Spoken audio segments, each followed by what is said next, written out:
ತಾತನವ್ರಿ ಅಂತಲ್ಲಿ ಬಂದ ದೇಶದಿಂದ ಮಠ ಕಟ್ಟಾಕತ್ತಾರೆ. ಇದನ್ನ ಮಠ ಆಗ್ತದ ಇದನ್ನ 4 ಗಂಟೆಗ ಮುಚ್ಚಿಕೊಂಡು ಹೋಗ್ತಾರ ಅನ್ನೋ ಪರಿಸ್ಥಿತಿ ಇತ್ತು. ಯಾಕಂದ್ರೆ ಇಲ್ಲಿ ಎಲ್ಲಿ ನೋಡಿದ್ರು ನೀರಿತ್ತು, ಸೌಳಿತ್ತು, ನೆಲ ಸರಿ ಬಿದ್ದಿರಲಿಲ್ಲ.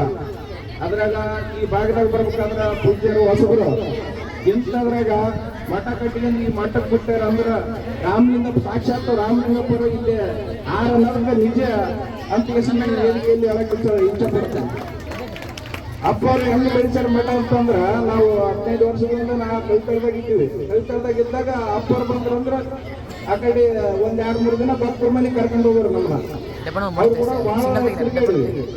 ಅದರಂಗ ಈ ಮಠ ಬೆಳಿಬೇಕಾದ್ರೆ ಸುತ್ತ ಅಮ್ಮಾಪುರ ಆಗಿರ್ಬೋದು, ವಾಕಿಗೇರಿ ಆಗಿರ್ಬೋದು, ಜಾರ್ಮಿನ್ಸ್ ಆಗಿರ್ಬೋದು, ಈ ಕಡೆ ಬೊಮ್ಮನಾಳ್ ಆಗಿರ್ಬೋದು, ಎಲ್ಲಾ ಗ್ರಾಮಗಳು ಅಪ್ಪರು ಎಲ್ಲರಿಗೆ ಆಶೀರ್ವಾದ ಮಾಡ್ಕೊಂತ ಒಳ್ಳೇದು ಮಾಡ್ಕೊಂತ ಹೊಂಟಾರ ಅಂತ ಈ ನಮ್ಮನೆ ಹೊಂಟಾರ.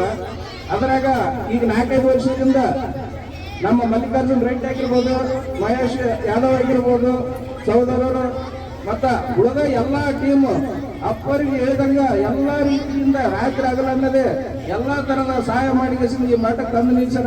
ಅವರಿಗೂ ಕೂಡ ರಾಮಲಿಂಗಪ್ಪ ಮಲ್ಲಿಕಾರ್ಜುನ ಸ್ವಾಮಿ ಒಳ್ಳೇದು ಮಾಡಲಿ ಅಂತ ಹೇಳ್ತಾ ಈ ವೇದಿಕೆಯಲ್ಲಿ ನಮಗೆ ಕಲಿಸಿಗೆಸಿಂದ ಮಾತನಾಡಲು ಅವಕಾಶ ಮಾಡಿಕೊಟ್ಟಂತ ಎಲ್ಲಾ ಪೂಜ್ಯರಿಗೆ ಪಾದಕ್ಕೆ ವಂದಿಸುತ್ತಾ 2 ಮಾತು ಮುಗಿಸ್ತೀನಿ. ಜೈ ಹಿಂದ್, ಜೈ ಕರ್ನಾಟಕ.